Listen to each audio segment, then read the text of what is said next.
Hello, friends. So, the video I was procrastinating to record is finally here. My 1-year Japanese challenge, learn Japanese in 1 year, is probably going to fail. And here's why. First of all, if you don't know my channel, this is 𝐀𝐧𝒄𝒔. So my name is Cesar, and I am an English teacher, and I also teach other languages. So if you're just getting started, this is my channel. Please subscribe, like, comment, and all those things that YouTubers keep pestering you about, right? So basically, I'm doing this 1-year Japanese speedrun. I don't know when you're watching it, so maybe I already know a bit of Japanese, or maybe I am even fluent. However, I do believe that I am going to fail at my goal of becoming fluent until the 23rd of October 2025. We are in the end of 2024 now, all right? So I wrote an article for my blog. It's called 𝐶𝑠artalveslearning.wordpress.com, where I write about everything learning. So languages, English, what is to be fluent.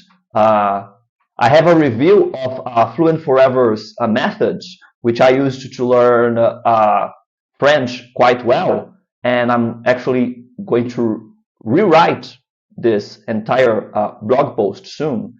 It's going to be much more complete. But right now, I have already taken 2 minutes of your time and haven't gone into the actual content. So let's move, and then I can, advocate for my content. So basically, on October, I posted a video called 1-year Japanese speedrun, where I tell everybody I am attempting to learn Japanese in 1 year. And if I fail, I have to donate 10,000 Brazilian reais to charity, which is roughly 2,000 USD, a bit less. Okay? I set some goals, right? Established what it is to be fluent, because as you could read in my blog, being fluent is a pretty open concept that many people actually don't understand, especially people who are learning their first, second language, right? They think it's to have complete mastery of a language when that is pretty much impossible, right? So here are the goals I established, right? Mini goals. Be able to watch an anime in Japanese, right? So no subtitles, comprehend pretty much everything. Have a mid-level conversation with a native.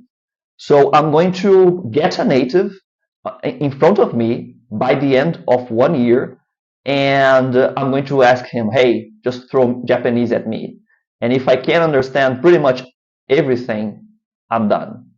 And learn at least 1,000 kanji, right? Which is a pretty ambitious goal for 1 year, since it seems that with 2,000 kanji under your pockets or in your pockets, you already can read Japanese quite proficiently, right?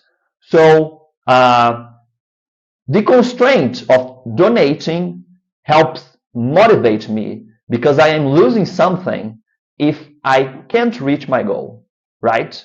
However, as you can see here, I am saying that I'm most likely going to fail. And here are a few reasons why, okay?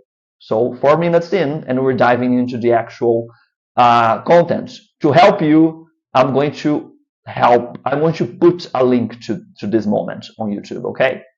So my motivation is lacking. Motivation is the top factor when you learn a language, okay?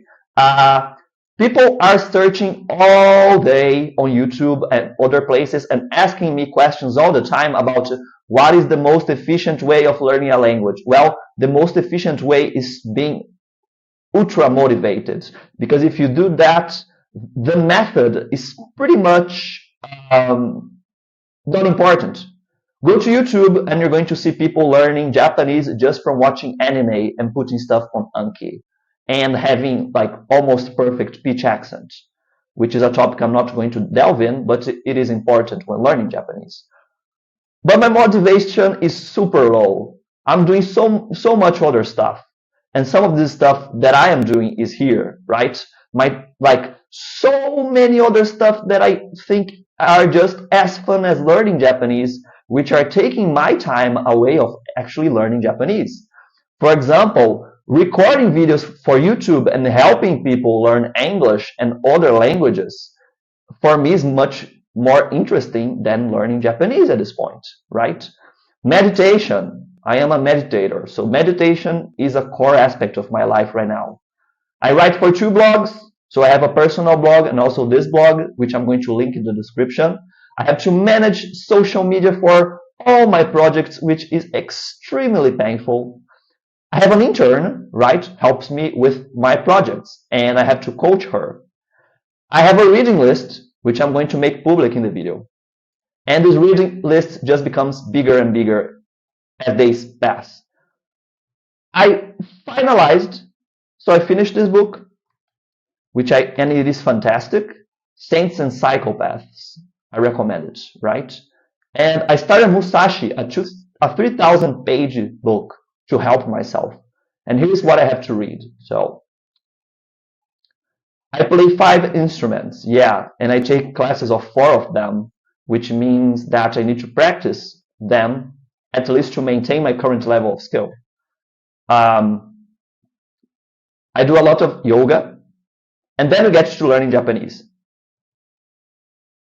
So right, my motivation is low, and I am not prioritizing Japanese, and that's one of the key things I think are going to make me unfortunately fail. Next is also a core concept. There are too many things to learn. 10,000 words and 1,000 kanji. Why did I say 10,000 words? From my experience with English and French, that's how many words you have to learn. Depends on the language to get roughly fluent, right? And understand most of what is spoken in all contexts. I did some research years ago, and it seemed that a native who doesn't know a lot of words and doesn't read a lot knows roughly 20,000 words of Portuguese, my native language, where I know 50,000, like because I read a lot.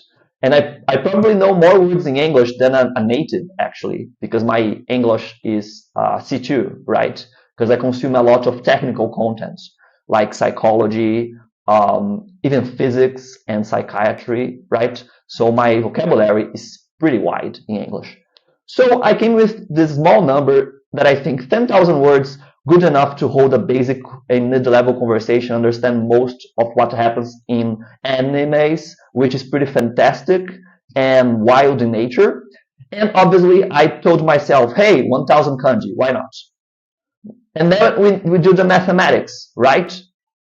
I had 360 days, which lessen every day. I took with 5 days of like just rest, which means I have to learn 27 words per day on average, right? As you can see here. And then we add the kanji. I need to learn 3 kanji per day, right? 3 times 360 is over 1,000, right? So I have to learn 30 units of information per day, right? That is 30 new cards on Anki per day, which I have to memorize, right? All of them. And the reality is, people recommend 10 to 15 new cards on Anki per day. And I can tell you that that's my limit, more or less, with Anki. I can use other stuff to learn vocabulary, like music, which doesn't cut my active processing time, right?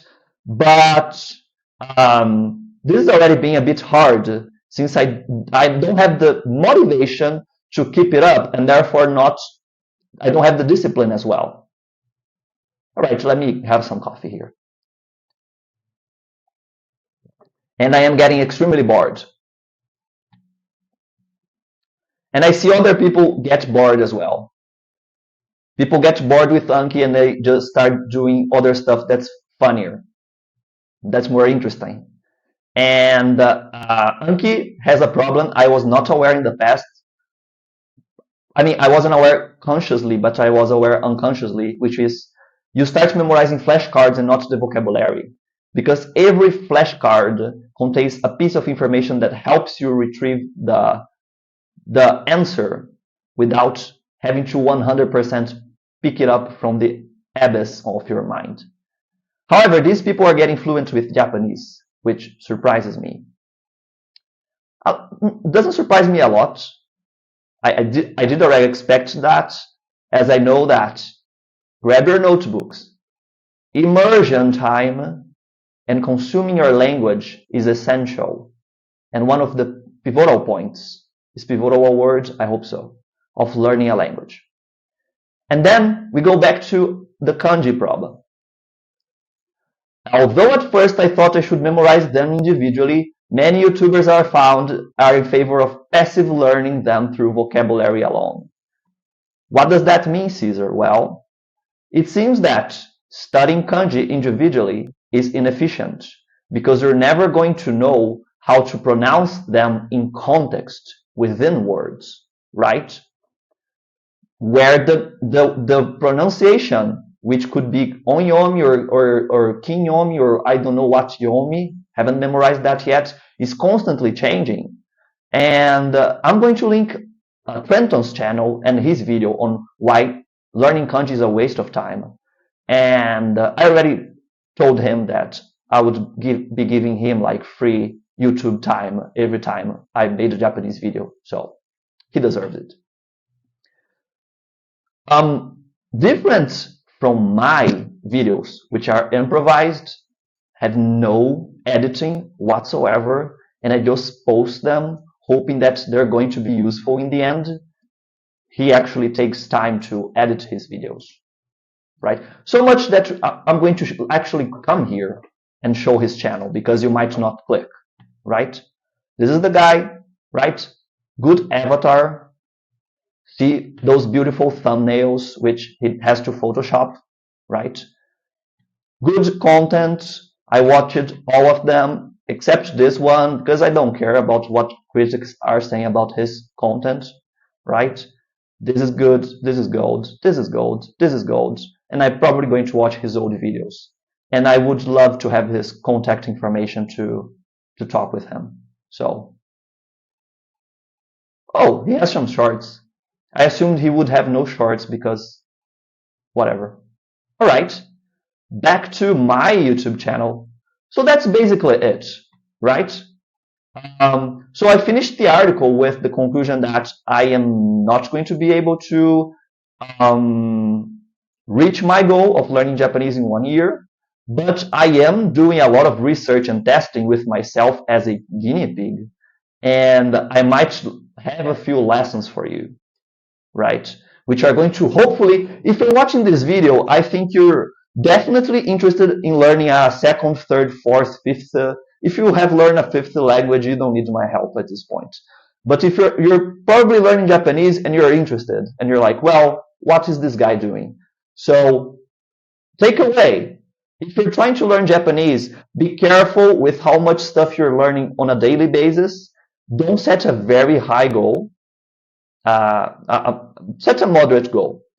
And make sure to have a motivator that actually motivates you, because, you know, not donating money to charity demotivates me. I would like to donate money to charity, especially if I can monetize this shit in the future. All right? And now we're going to do two things. First, I'm reiterating that I have a blog about language learning. I'm going to leave it in the description, and I am producing new content for it. And reviewing, I have this review of Fluent Forever's method using Anki, and I already have a version of it which is much better. And I give my current opinion of Fluent Forever and their method, right?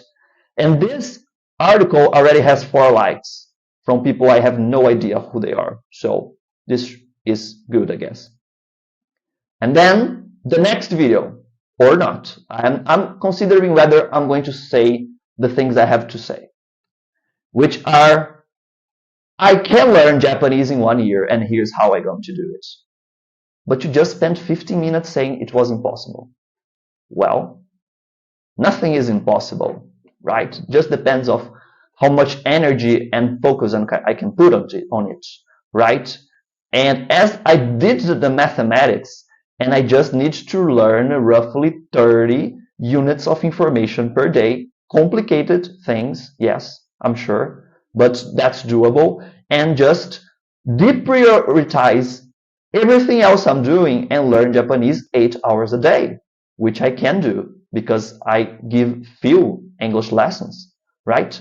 So I'm going to reveal to you the first secret, which is shut up and study like your life depends on it, right? Stop analyzing, stop doing blah, blah, blah, finding the best methods, the curve, whether you should study kanji or not. Just figure it out by practice, right? That's it, right? Just do everything I can, all the tools in the belt, in the Batman belt, right? And hope that that's gonna work, right? And then I'm going to review another thing that is crucial. Leverage passive listening. Trenton talks about that in his videos. People don't understand the power of just listening to the language and getting used to it, right? Because that's what you did when you were a kid, right? You weren't studying grammar. You didn't even have Anki. You couldn't even pronounce Anki.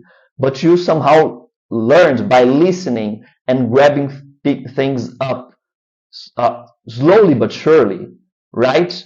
So I can just listen to podcasts, like, I don't know, while I'm recording a video. Maybe my brain is capable of that. While I'm doing everything, right? And just keep mining stuff and adding stuff to Anki. And that's it, right? This is the topic for another article / another video. I'm going to close the video here. It's a bit longer than I expected it to be, but hopefully you found this useful. I think from the rest of my videos, this is one that I obviously wrote an article about, so I managed to structure the video more and make it less like improv. So thank you so much. Subscribe, like, comment if you like. I don't know, like, don't even subscribe, seriously, forget that. But if you can comment and tell me what you think, that would be much appreciated. All right? So bye-bye. Sayonara, my friends.